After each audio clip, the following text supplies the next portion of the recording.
사랑의 나이가 있나요? 박선우 여사는 텅 빈 아파트 거실에 홀로 앉아 스마트폰 화면을 응시했다.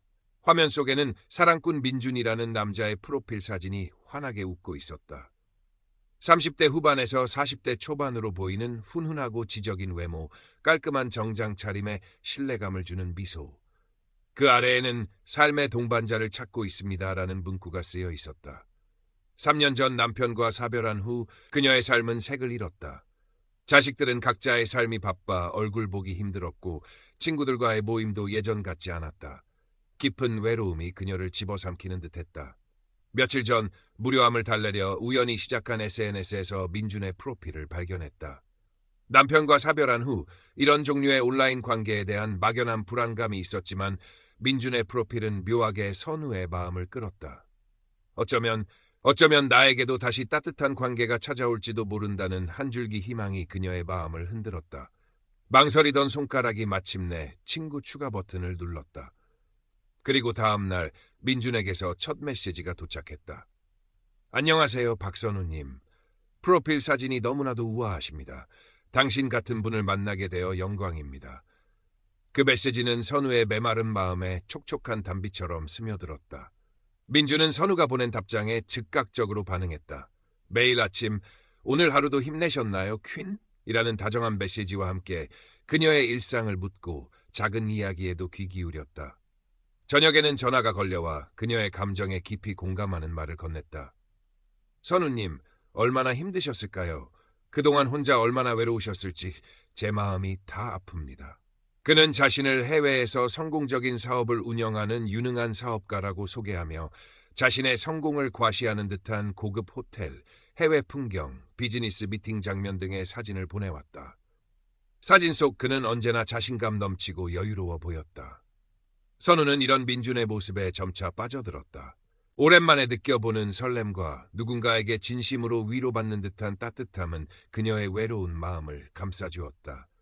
그는 그녀를 퀸이라고 부르며 아낌없는 칭찬과 애정을 쏟아부었다. 선우는 민준과의 대화를 통해 남편 사후 처음으로 진정한 행복을 느끼는 듯했다. 어느 날 민준은 조심스럽게 이야기를 꺼냈다. 퀸, 사실 제가 지금 진행하는 사업에 급하게 자금이 필요한 상황입니다. 아주 잠깐만 도와주시면 이 사업이 성공하면 몇 배로 돌려드릴 수 있습니다. 당신과 함께 행복한 미래를 만들고 싶습니다. 민준의 목소리에는 절박함과 동시에 선우에 대한 깊은 신뢰가 담겨 있는 듯했다. 금액은 50만 원. 선우는 망설였다. 평생 누구에게도 돈을 빌려주거나 맡긴 적이 없었다. 하지만 민준의 간곡한 부탁과 자신에 대한 애정 표현, 그리고 함께하는 미래라는 달콤한 약속이 그녀의 마음을 흔들었다. 이 정도는 괜찮겠지.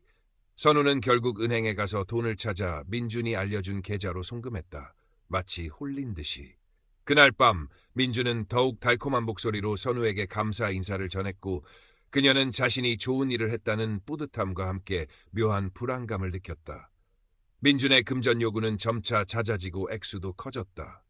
사업상 중요한 계약에 문제가 생겼다. 갑작스러운 의료비가 발생했다. 해외 계좌가 잠겨 돈을 보낼 수 없다 등등 매번 그럴듯한 이유를 댔다. 선우는 불안감을 느끼기 시작했다. 또 돈 이야기인가? 하지만 민준이 보내는 달콤한 말과 당신 없이는 안 된다는 호소에 다시금 마음이 흔들렸다. 그는 선우가 보내는 돈으로 사업이 성공하면 함께 서울 강남의 고급 빌라를 사고 세계 여행을 다니며 남은 여생을 행복하게 보낼 것이라고 끊임없이 속삭였다. 그의 말은 선우의 외로움과 노년의 불안감을 정확히 파고들었다. 선우는 이미 적금을 깨고 은행 대출까지 받았다. 지인들에게도 급하게 돈 쓸 일이 생겼다며 거짓말을 하여 돈을 빌리기 시작했다. 그녀의 통장은 텅 비어가고 있었다. Current Part Characters 254, Total Characters 254. 박선우 여사의 소비 패턴 변화는 딸 이지원 씨의 눈에 띄지 않을 수 없었다. 30대 후반의 직장인인 지원은 언제나 현실적이고 책임감이 강한 딸이었다.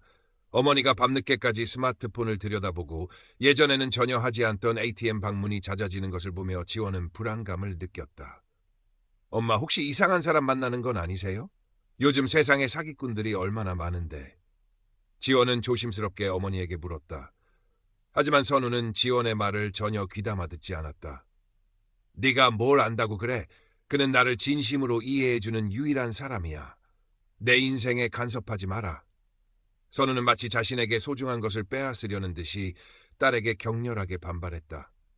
어머니의 완고함에 답답함을 느끼면서도 지원은 어머니가 심각한 사기에 휘말렸음을 확신했다. 그녀는 어머니의 통장 내역을 몰래 확인하고는 충격에 휩싸였다. 수천만 원에 달하는 돈이 알 수 없는 계좌로 흘러나가고 있었다. 지원은 더 이상 좌시할 수 없다고 판단하고 사이버 수사대에 도움을 요청하기로 결심했다. 그녀는 서울지방경찰청 사이버 수사대 사무실을 찾아 김민수 형사를 만났다. 김민수 형사는 40대 초반으로 침착하고 이성적이며 정의감이 강한 인물이었다. 로맨스 사기 사건을 수없이 다뤄본 그는 지원의 이야기를 듣자마자 상황의 심각성을 직감했다. 어머니께서 지금 심각한 로맨스 사기에 휘말리신 것 같습니다. 이런 사건들은 피해자 본인이 스스로 인정하기 전까지는 해결하기가 매우 어렵습니다. 김 형사는 지원에게 조언했다. 집으로 돌아온 지원은 어머니를 다시 설득하려 했지만 선우는 여전히 민준을 맹신하며 지원의 말을 믿지 않았다. 오히려 지원을 못마땅하게 여기며 대화를 단절하려 했다. 선우의 마음속에는 민준에 대한 환상이 너무나도 깊이 뿌리내려 있었다. 그녀는 민준이 보낸 메시지를 다시 읽으며 스스로를 위로했다. 나는 민준에게 필요한 존재야. 그가 이 사업에 성공하면 우리는 정말 행복해질 거야. 그녀는 현실을 외면하고 싶었다. 자신이 누군가에게 속고 있다는 사실을 인정하는 것은 지난 몇 달간의 행복과 희망이 모두 거짓이었다는 것을 인정하는 것이었기 때문이다. 그 사실은 그녀에게 너무나도 고통스러운 일이었다. 민주는 선우가 돈을 보내지 않으면 나를 믿지 않는구나. 우리 사랑은 여기까지인가 봐요라며 화를 내거나 심한 말을 하거나 심지어는 며칠 동안 연락을 끊는 등 감정적으로 선우를 협박했다. 선우는 민준의 냉담한 태도에 불안해하며 다시금 돈을 구해보냈다. 그녀는 점점 더 초췌해졌고 잠 못 이루는 밤이 늘어갔다. 재래시장에서 마주치는 이웃들은 그녀의 안색을 걱정했지만 선우는 그저 잠을 잘 못 자서 그렇다며 둘러댔다. 강남의 고급 카페에서 민준과 함께 찍은 사진을 보며 환상을 유지하려 했었지만 그 사진들은 전부 민준이 온라인에서 가져온 다른 사람의 것이거나 조작된 이미지였다. 선우의 재정 상태는 더욱 악화되었다. 매달 나가야 하는 대출 이자와 생활비는 그녀를 짓눌렀다. 아파트 관리비도 몇 달째 밀려 있었다. 그녀는 돈을 구하기 위해 친구들에게 더 이상 연락할 수도 없었다. 모두에게 이미 돈을 빌렸기 때문이었다. 그녀는 자신의 모든 것을 민준에게 쏟아부었고 이제 남은 것은 아무것도 없었다. 그녀는 거울 속 자신의 모습을 보며 한숨을 쉬었다. 늙고 지쳐 보였다. 과연 이 모든 것이 잘 될 수 있을까? 민준이 정말 나를 만나러 올까? 의심의 씨앗이 그녀의 마음에 깊이 박히기 시작했다. 하지만 그녀는 여전히 민준을 맹신하고 싶었다. 믿지 않으면 이 모든 고통을 감당할 수 없을 것 같았다. 김민수 형사는 박선우의 딸 지원과 함께 그녀를 다시 만났다. 이번에는 단순히 설득하는 것이 아니라 명백한 증거를 제시할 작정이었다. 형사는 조심스럽게 태블릿 PC를 꺼내 민준이 선우에게 보냈던 사진들을 하나씩 띄웠다. 어머니, 이 사진이 민준 씨의 해외 사업장 사진이라고 하셨죠? 화면에는 민준이 보냈던 해외 대형 공장 앞에서 찍은 듯한 사진이 보였다. 김 형사는 능숙하게 역이미지 검색 프로그램을 실행시켰다. 몇 초 지나지 않아 화면에는 수많은 검색 결과가 떴다. 이 사진은 사실 해외 유명 기업의 홍보 사진입니다. 심지어 모델도 민준 씨가 아닙니다. 선우의 눈빛이 흔들렸다. 다음은 민준이 아프다며 보냈던 병원 사진이었다. 민준은 자신에게 급성 질환이 생겨 막대한 의료비가 필요하다고 호소하며 돈을 요구했다. 선우는 민준의 의료비 때문에 은행에서 추가 대출까지 받은 터였다. 김민수 형사는 그 사진 역시 역이미지 검색을 통해 한 외국 병원의 광고 이미지라는 것을 밝혀냈다. 심지어 그 병원 광고에 나온 환자는 백인이었다. 이 병원, 그리고 이 사진 속의 인물은 민준 씨가 아닙니다, 어머니. 형사의 차분하지만 단호한 목소리가 선우의 가슴을 찔렀다. 선우는 눈을 감았다. 자신이 당뇨병을 앓고 있었음에도 불구하고 라이나가 틴디의 인슐린 주장을 합리화했던 것처럼 그녀는 민준의 말이라면 맹목적으로 믿었다. 아니야, 민준이가 그럴 리가 없어. 그녀는 작은 목소리로 중얼거렸다. 어머니, 가장 중요한 증거가 남아 있습니다. 김민수 형사는 마지막 카드를 꺼냈다. 이건 민준 씨가 어머니의 SNS 계정에 접속했을 때 기록된 IP 주소입니다. 화면에는 복잡한 숫자 배열과 함께 그 IP 주소의 위치가 지도상에 표시되었다. 이 IP 주소는 동남아시아의 한 국가로 나타납니다. 민준 씨가 주장했던 한국이나 미국이 아닙니다. 지원은 충격에 입을 다물지 못했고 선우의 얼굴은 백지장처럼 하얗게 질렸다. 이 사람의 모든 이야기는 거짓이었습니다, 어머니. 그는 처음부터 어머니를 돈벌이 수단으로 생각했던 겁니다. 어머니가 보낸 돈은 그곳에서 현지 통화로 환전되어 사라졌습니다. 형사의 말은 선우의 심장을 후려치는 듯했다. 그동안 자신이 쌓아왔던 민준과의 모든 추억, 감정, 미래에 대한 희망이 한순간에 거짓으로 무너져 내리는 순간이었다. 아니야, 그럴 리가 없어. 민준이는 나를 사랑한다고 했는데. 그녀는 울부짖었다. 그동안 자신이 애써 외면했던 모든 의심들이 거대한 파도처럼 한꺼번에 밀려왔다. 자신이 그토록 사랑했던 사랑꾼 민준은 존재하지 않는 허상이었다. 그녀의 통장에 남은 잔고는 이제 바닥을 드러내고 있었다. 자신이 모든 것을 걸었던 희망은 알고 보니 차가운 절망이었다. 지원은 무너져 내리는 어머니를 부둥켜 안았다. 엄마, 괜찮아요. 이제 괜찮아요. 제가 있잖아요. 지원의 따뜻한 품에서 선우는 한없이 울었다.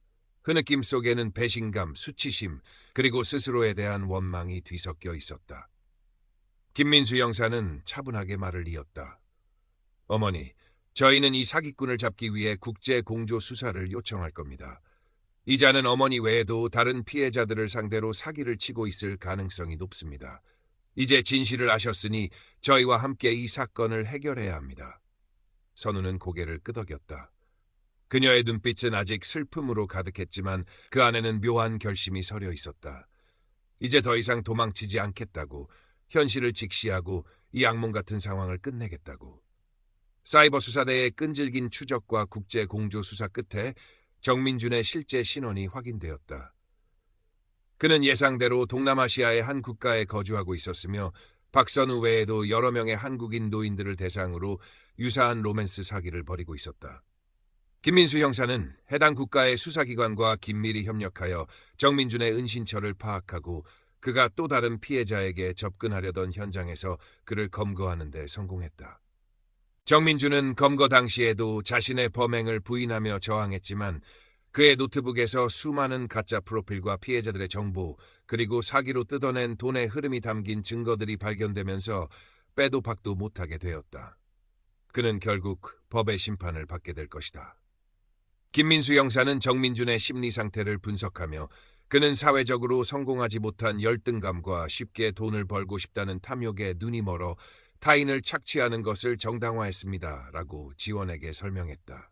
그의 눈빛에는 후회보다는 자신에게 닥친 현실에 대한 좌절감만이 가득했다. 정민준이 검거되었다는 소식을 들은 박선우는 묘한 감정에 휩싸였다. 안도감, 허탈함, 그리고 미미한 승리감. 그러나 그 무엇보다 그녀를 짓누르는 것은 자신이 입은 재정적, 감정적 손실이었다. 그녀는 거의 모든 재산을 잃었고 한때 사랑이라 믿었던 것이 차가운 기만에 불과했다는 사실은 그녀의 마음을 깊이 앓히었다. 텅 빈 아파트에서 그녀는 멍하니 천장을 바라보았다.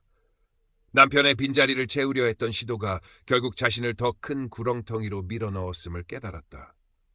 딸 지원은 어머니 곁을 떠나지 않았다. 매일 퇴근 후 어머니의 아파트로 향했고 어머니의 식사를 챙기고 말없이 그녀의 손을 잡아주었다. 처음에는 지원의 위로도 선우에게는 무의미하게 느껴졌다. 자신이 얼마나 어리석었는지, 딸에게 얼마나 큰 상처를 주었는지에 대한 자책감만이 그녀를 짓눌렀다. 엄마, 괜찮아요. 엄마 잘못 아니에요. 사기꾼이 나쁜 놈이죠. 지원은 끊임없이 어머니를 다독였다. 김민수 형사 또한 선우에게 사이버 수사대에서 운영하는 심리상담 프로그램을 권유했다. 어머니, 이런 경험을 하신 분들은 심리적 충격이 큽니다. 전문가의 도움을 받는 것이 좋습니다. 선우는 처음에는 상담을 거부했지만 지원의 간곡한 설득과 자신의 피폐해진 정신 상태를 깨닫고 상담을 받기 시작했다. 상담사를 통해 그녀는 자신이 겪었던 외로움, 남편 사후의 상실감, 그리고 애정에 대한 갈망이 어떻게 사기꾼의 먹잇감이 되었는지를 깨달았다. 저는 너무 외로웠어요. 누군가 저를 알아봐주고 저를 사랑해준다고 말해주는 사람이 필요했어요. 그녀는 눈물을 흘리며 자신의 솔직한 감정을 털어놓았다. 상담사는 그녀에게 외로움은 나약함이 아니며 누구나 겪을 수 있는 감정이라고 위로했다. 그리고 자신을 탓하기보다는 상처를 치유하고 앞으로 나아가는 데 집중해야 한다고 조언했다. 시간이 흐르면서 박선우는 조금씩 변하기 시작했다. 아파트 거실에 앉아 스마트폰만 들여다보던 예전의 그녀가 아니었다. 그녀는 상담을 통해 스스로의 가치를 되찾으려 노력했고 딸 지원의 헌신적인 사랑이 그녀에게 큰 힘이 되었다. 그녀는 더 이상 민준과의 사랑이라는 환상에 갇히지 않았다. 그것은 차가운 기만이었을 뿐이라는 사실을 온전히 받아들였다. 어느 날 아침 선우는 잠옷 차림으로 거울 앞에 섰다. 주름진 얼굴, 예전보다 수척해진 모습. 하지만 그녀의 눈빛은 더 이상 공허하지 않았다. 희미하게나마 생기가 돌아오고 있었다.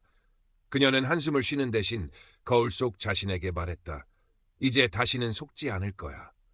박선우, 너는 괜찮은 사람이야. 작은 다짐이었지만 그 말 한마디가 그녀에게는 큰 울림으로 다가왔다. 그녀는 지원과 함께 아파트 단지 근처 재래시장에 나섰다. 싱싱한 채소와 과일, 활기 넘치는 상인들의 목소리. 오랜만에 느껴보는 활기찬 분위기에 선우의 얼굴에도 미소가 번졌다. 그녀는 시장 구석에 앉아 팔을 다듬고 있는 할머니들에게 다가가 말을 걸었다. 할머니, 파가 참 싱싱하네요. 사소한 대화였지만 사람들과의 소통은 그녀의 외로움을 조금씩 덜어주었다. 선우는 사이버 수사대에서 운영하는 노인 디지털 교육 프로그램에도 참여하기 시작했다. 스마트폰 사용법, 온라인 사기 유형과 예방법 등 기본적인 디지털 지식을 배웠다. 처음에는 어려워했지만 김민수 형사가 마련해준 프로그램에서 젊은 강사들이 친절하게 설명해주자 점차 흥미를 느꼈다. 이제 그녀는 가짜뉴스나 의심스러운 링크를 쉽게 식별할 수 있게 되었다. 이런 교육이 더 많아져야 해요. 나 같은 피해자가 더 이상 생기지 않도록요. 그녀는 교육을 마치며 강사에게 말했다. 그녀는 마을 경로당에도 나가 새로운 친구들을 만났다. 처음에는 어색했지만 비슷한 연배의 사람들과 함께하는 시간은 그녀에게 큰 위로가 되었다. 함께 점심을 먹고 고스톱을 치고 건강 체조를 하면서 그녀는 웃음을 되찾았다. 아이고, 박 여사님, 요즘 얼굴이 아주 좋아지셨어. 경로당 친구들의 말에 선우는 환하게 웃었다. 그녀는 이제 더 이상 외로움을 혼자 감당하지 않았다. 주변 사람들과 소통하고 교류하면서 삶의 활력을 되찾고 있었다. 재정적인 어려움은 여전히 남아 있었지만 지원은 어머니의 대출금을 갚는 것을 돕기 위해 자신의 생활비를 줄였다. 엄마, 우리 같이 갚아나가면 돼요. 엄마는 괜찮아요. 다시 일어설 수 있어요. 지원의 따뜻한 말은 선우에게 큰 힘이 되었다. 선우는 이제 소박한 아파트에서 딸과 함께 소박한 행복을 만들어가고 있었다. 텅 빈 통장을 보며 한숨 쉴 때도 있었지만 그녀는 과거의 실수를 통해 더 현명해지고 강해졌다. 어느 날 선우는 앨범을 뒤적이다 남편의 사진을 발견했다. 환하게 웃는 남편의 모습. 문득 남편이 살아있을 때 자신이 얼마나 행복했는지, 그리고 그 행복이 얼마나 당연하게 느껴졌는지를 깨달았다. 그녀는 남편의 사진을 들고 창밖을 바라보았다. 서울의 아파트 단지 위로 해가 지고 있었다. 석양이 그녀의 얼굴에 붉은 빛을 드리웠다. 그녀는 이제 민준이라는 존재가 남편의 빈자리를 채울 수 없다는 것을 알았다. 그저 외로움이 만든 환상이었을 뿐이었다. 진정한 행복은 환상이 아닌 현실 속에서 찾아야 한다는 것을 깨달았다. 선우는 자신의 경험을 다른 사람들에게 이야기하기 시작했다. 경로당 친구들에게, 그리고 디지털 교육 프로그램에서 만난 사람들에게 자신의 사기 피해 사실을 숨기지 않았다. 저 같은 실수를 하지 마세요. 외로움이 아무리 커도 낯선 사람에게 너무 쉽게 마음을 열면 안 됩니다. 그녀의 이야기는 많은 사람들에게 경각심을 주었다. 몇몇 친구들은 자신도 비슷한 경험을 할 뻔했다며 가슴을 쓸어내렸다. 김민수 형사로부터 정민준이 구속되어 재판을 받고 있다는 소식을 들었을 때 선우는 담담했다. 통쾌함보다는 복잡한 감정이 앞섰다. 그도 한때는 누군가의 아들이었을 텐데 어쩌다 저렇게 되었을까 하는 생각마저 들었다. 사기라는 범죄는 피해자뿐만 아니라 가해자의 삶까지도 피폐하게 만든다는 것을 깨달았다. 그녀는 그저 그가 자신의 죄를 뉘우치고 새로운 삶을 살기를 바랄 뿐이었다. 선우의 아파트에는 이제 더 이상 어둡고 공허한 기운이 감돌지 않았다. 거실에는 딸 지원이 사다 준 화분 몇 개가 놓여 있었고 베란다에는 그녀가 직접 심은 허브들이 싱그럽게 자라고 있었다. 작은 행복들이 그녀의 삶을 채워나갔다. 지원은 여전히 바빴지만 주말에는 꼭 어머니의 집으로 와 함께 시간을 보냈다. 두 모녀는 이제 서로에게 더 솔직해지고 더 깊이 소통했다. 한바탕 폭풍이 지나간 후 그들의 관계는 더욱 단단해졌다. 어느 맑은 가을날 선우는 지원과 함께 북한산 둘레길을 걸었다. 붉게 물든 단풍잎들이 바람에 흔들리고 있었다. 엄마, 가을이 정말 예쁘죠? 지원이 물었다. 선우는 고개를 끄덕이며 깊게 숨을 들이쉬었다. 맑은 공기가 폐부 깊숙이 들어왔다. 그녀의 얼굴에는 잔잔한 미소가 피어올랐다. 그녀는 이제 더 이상 과거에 얽매이지 않았다. 지금 이 순간 딸과 함께 걷는 이 길이 그녀에게는 가장 소중한 행복이었다. 사랑의 나이가 있나요? 예, 사랑에는 나이가 없지만 사랑을 가장한 기만에는 날카로운 이성이 필요하다는 것을 박선우는 뼈저리게 배웠다. 그러나 그 혹독한 경험 속에서 그녀는 진정한 자신을 발견했고 삶의 새로운 의미를 찾아냈다. 그녀의 이야기는 외로움에 지친 모든 이들에게 그리고 온라인 세상의 그림자를 경고하는 작은 빛이 될 것이다.